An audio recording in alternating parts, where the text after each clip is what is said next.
Glenn Greenwald has been a lightning rod for controversy since he obtained those secret NSA documents from Ed Snowden and published some of them in The Guardian. Now he's launching a media company backed by wealthy eBay founder Pierre Omidyar and running into harsh criticism from those who believe he is unfairly profiting from his access to Snowden.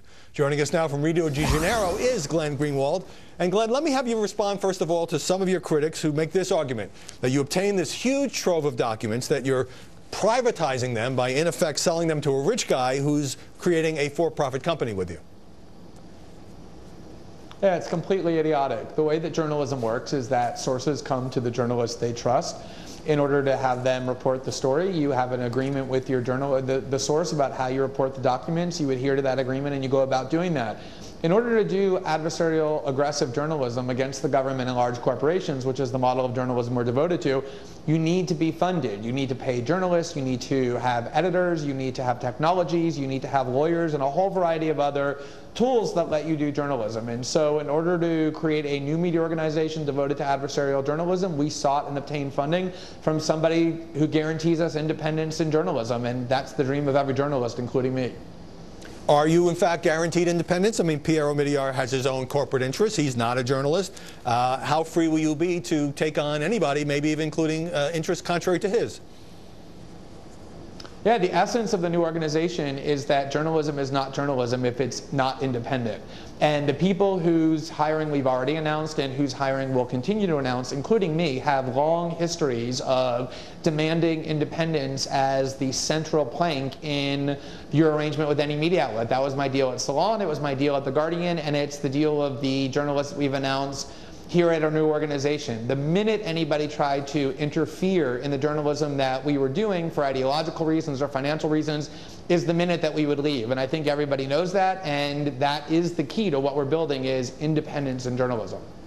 Would this profiteering argument exist if you had left The Guardian for, say, an existing news organization? I can't help but notice that Bart Gellman, who also obtained documents from Ed Snowden and published some of those NSA leaks in the Washington Post, where he's now a freelancer, not a staff writer, hasn't gotten a fraction of the criticism that you have. And of course, you always have been a bit of a lightning rod.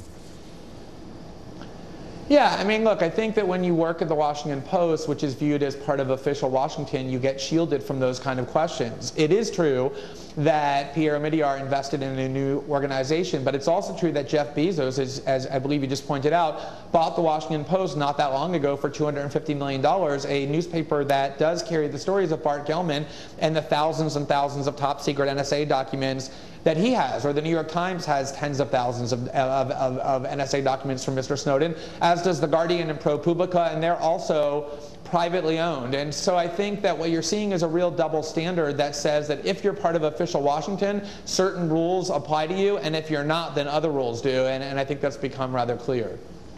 But for those who think that you're more liberal activist or liberal crusader than you are journalist, they could point to this. You seem to delight in taking a confrontational approach. For instance, a Rolling Stone interview you recently said about your news site.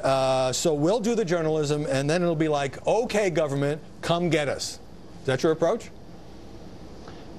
Yeah, absolutely. I mean, I think that the role of journalists, the reason why there's a free press is because the federal government is a massive institution, as are large corporations, and they need checks and accountability. And the way you get that is not by journalists who serve the federal government, but by ones who are adversarial to it. And I think one of the big problems is that in the world of journalism, newspapers are financially struggling. And so they really fear having the government prosecute them or sue them, or large corporations sue them, because they don't have the financial wherewithal even to defend against those actions. And so they become meek when it comes to covering the federal government. Because we're a well-funded organization, one of the benefits is we need not fear that. We're willing to do the kind of journalism that I think journalists should be doing against the government and not fear having the government come after us. And I think that's crucial.